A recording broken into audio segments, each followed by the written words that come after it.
আছে আমি মাছ ধৰিবলৈ আহিছোঁ ইয়াত সব দম পানী সব একাৰ মানে মাছ আছে আমি ধৰিবলৈ আহিছোঁ আমি আপোনাক আমি দেখাই দিম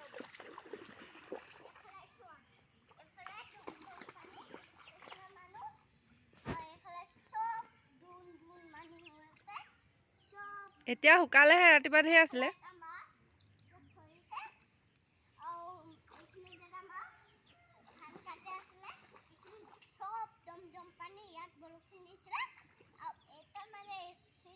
থাকে সব পানী গছজোপা হৈ গ'ল